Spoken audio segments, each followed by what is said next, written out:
안녕하세요. 이슈를 대신 읽어주는 남자 이대남입니다. 결국 김세희가 또 한 번 사고를 쳤습니다. 앞전 영상에서 저는 김세론의 유족이 하필 다른 곳도 아닌 많은 피해자를 만든 가세연의 인터뷰를 한 것에 대해 의문을 가지며 아쉬움을 느꼈다고 언급했는데요. 역시나 알고 보니 가세연의 인터뷰를 했던 유족은 사실 김세론의 친가족이 아닌 김세론 어머니의 지인으로 밝혀졌고, 가세연에서 공개한 사진에 대해서도 김수현의 소속사인 골드메달리스트는 사진 속의 김세론이 입은 옷은 2016년이 아닌 2019년 6월 한 브랜드에서 발표한 옷이라고 해명하면서 저 사진이 김세론이 16살 때 찍은 사진이라고 주장한 가세연의 주장은 애초에 성립이 불가능하다고 밝히면서 결국 가세연의 거짓말이 들통이 났습니다. 하지만 지금껏 김수현과 김세론의 열애 사실을 부정해온 김수현 소속사는 이번 논란으로 두 사람이 연인 사이였다는 것을 인정했으며, 이는 분명 김수현과 김수현 소속사가 비판을 받아 마땅한 일이지만, 가세연이 주장했던 김세론이 16살 때부터 김수현과 사귀었다는 주장에 관해서는 김수현과 김세론이 교제를 시작한 것은 2019년 여름부터 2020년 가을까지로 김세론이 성인이 된 이후에 교제를 한 것이라, 김세론이 16살 때인 2015년부터 6년간 사귀었다는 것은 명백한 허위 사실이라고 주장했습니다. 여러분은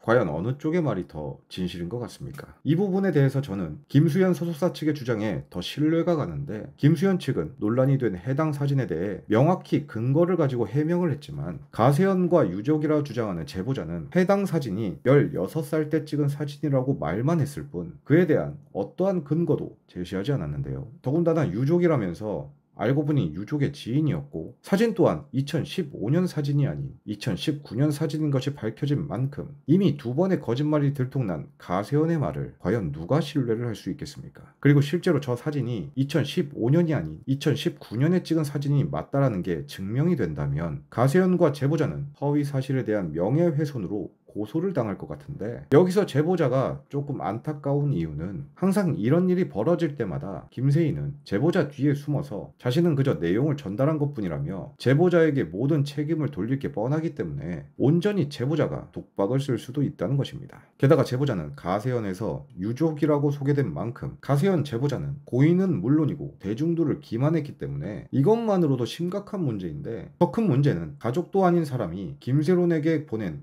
내용 증명과 관련해서 마치 김세론이 김수현 소속사가 보낸 내용 증명서를 받고 힘들어하다가 세상을 떠난 것처럼 주장을 했다는 것인데요. 이 부분에 대해서 김수현 소속사 측은 애초에 김세론이 음주운전 사고로 인해 생긴 위약금의 규모는 7억 원이 아닌 그보다 훨씬 많은 11억 원이었다고 합니다. 그러나 김세론의 부담을 줄여주기 위해 소속사 측과 김세론이 함께 배상액을 줄이기 위해 많은 노력을 해왔고, 그 결과 남은 금액이 총 7억 원이었다고 하는데요. 이마저도 소속사는 7억 원을 김세론 대신 변제해주는 손실보전 처리를 했으며, 내용 증명서 또한 앞전 영상에서 언급했듯이 회사 배임 문제로 인해 절차상 형식적인 내용 증명서를 보낼 수밖에 없었고, 실제로 그 금액을 김세론이 다 갚을 수 없을 것이라고 판단을 했다고 합니다. 그러나 어린 나이에 갑자기 내용 증명서라는 법적 서류를 받은 김세론은 다급한 마음에 한때 연인이었던 김수현에게 다급히 문자를 보낸 것이고, 회사에서 내용 증명서를 보냈다는 것을 몰랐던 김수현은 김세론의 문자를 보고 회사에 확인해 보았다고 하는데요. 김수현 소속사는 김수현에게 자세히 상황 설명을 한 뒤 자신들의 법률 전문가와 그 당시 김세론이 소속되어 있던 소속사와 연락을 취해서 오해 없게 해결하겠다고 김수현에게 설명을 했다고 합니다. 그 결과 김세론이 떠나기 약 1년 전인 2024년 3월 26일에 각각 소속사 측이 만나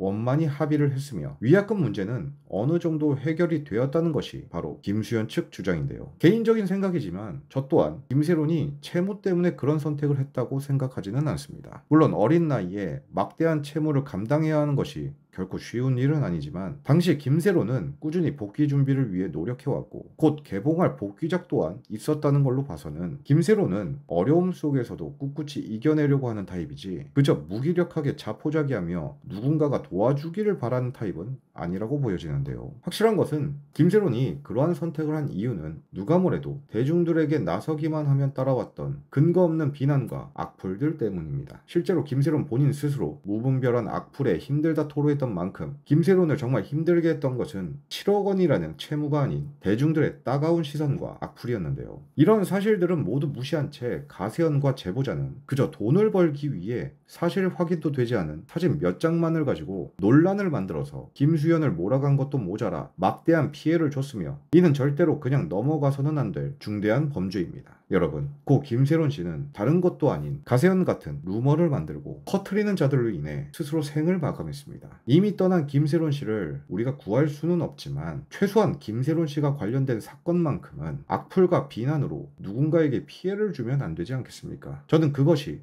진정으로 고인을 위하는 일이라 생각하며 고인을 가지고 루머를 만드는 가세현과 제보자가 꼭 처벌을 받아야 한다고 생각하는데요. 물론 김수현 씨도 열애 사실을 숨긴 것에 대해서는 충분히 비판을 받아 마땅합니다. 그러나 온갖 인신 공격과 허위 사실로 매장을 시킬 정도로 잘못했다고 생각되지는 않는데요. 이 영상이 조금 한쪽으로 편중되어 있어서 저 또한 많은 질타와 비난을 받을 것 같지만 그렇다고 할 말을 못한다면 이렇게 유튜브를 할 이유가 없다고 생각했기 때문에 이렇게 용기를 내서 저의 소신을 밝혔습니다. 아마 댓글로 많은 비난을 받겠지만 그럼에도 많은 관심과 응원을 부탁드리며 끝까지 한번 소리내어 싸워보도록 하겠습니다. 오늘의 영상을 마치겠습니다. 시청해주셔서 감사합니다.